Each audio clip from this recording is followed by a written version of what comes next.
मैं कथाओं में कहा करता हूं कि भगवान इतने नियमों में क्यों रहते हैं। ठाकुर जी जितने नियम में रहते हैं उतना नियम में कोई नहीं रहता।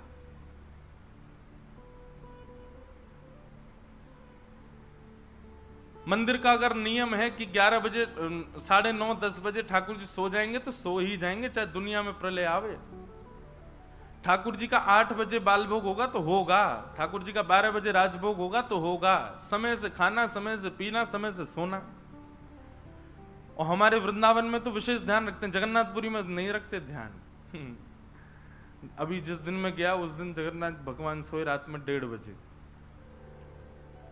और कई कई बजे 2:30 भी बज जाता है ठाकुर जी को सोते सोते, और सुबह उठ जाते हैं 6:30 बजे। अभी मैं गया तो मैं उनसे बोला, पुजारी जी पंडित जी से, मैंने कि हमारे लाला को इतना काय को कष्ट कराए करो है, मैंने कि रात में 2-2:30 बजे सुबह सवेरे 6:30 बजे उठाए दो। बोले महाप्रभु जी सोते थोड़े ही, वो तो वृंदावन जाते। मैंने फिर तो आपको और लंबे समय तक बंद रखना चाहिए मंदिर, वृंदावन से बेचारे भागते होंगे। बोले अरे मंदिर खोल दियो सबरेन ने, 6:30 बज गए, भागो यहाँ से। मैं फिर तो और लंबा समय ठाकुर जी को विराजमान करो। बोले वृंदावन में तो सखियों और श्री राधा रानी के संग रास करने गए, यहाँ पे भी तो लाखों वैष्णव आते हैं, उनके संग भी तो रास विहार करना है। तो पुरी में तो नियम, क्योंकि परब्रह्म के वहां नियम बहुत हैं। ठाकुर जी को ये कराना, उसके बाद ही सोएंगे, इतने नियम होते हैं कि उसी में ही विलंब हो जाता है ठाकुर जी को। पर कभी कभी चित्त में ऐसा भाव आता है कि परब्रह्म इतने नियम में क्यों बंधा है, भगवान इतने नियमों में क्यों रहते हैं।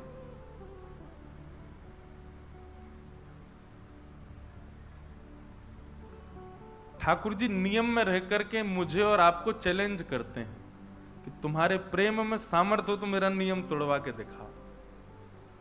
ठाकुर जी नियम तोड़ने के लिए नियम में बैठते कि अगर तुम में सामर्थ्य है, तुम्हारी प्रेम लक्षणा भक्ति में इतनी शक्ति है, तोड़वा के दिखाओ हमारा नियम। हम इस नियम में हैं, हमको निकाल के दिखाओ यहां से। कितने भक्तों के लिए ठाकुर जी ने नियम तोड़ा। स्नान पूर्णिमा के दिन श्री जगन्नाथ जी गणपति रूप धारण करते हैं। गणपति भक्त था उसके लिए, क्योंकि उसका संकल्प था मैं गणेश जी के अलावा किसी को नहीं देखूंगा। उसके लिए श्री जगन्नाथ जी ने नियम तोड़ा और अन्य देव का रूप धारण कर लिया, गणपति रूप धारण कर लिया। सालबेग की भक्ति से प्रसन्न होकर के महाप्रभु जगन्नाथ जी का रथ, जो लाखों लोग खींचते हैं, रुक गया। जब तक सालबेग नहीं आएगा आगे नहीं बढ़ूंगा मैं। बलराम दास जी जैसे भक्त के लिए ठाकुर जी ने अपने रथ को रोक दिया, और रथ के आगे लाखों लोग खड़े थे। ठाकुर जी ने समुद्र किनारे दूसरी रथ यात्रा कर ली, नियम तोड़ दिया। माधव दास भक्त के लिए ठाकुर जी जगन्नाथपुरी छोड़ करके वृंदावन चल दिए।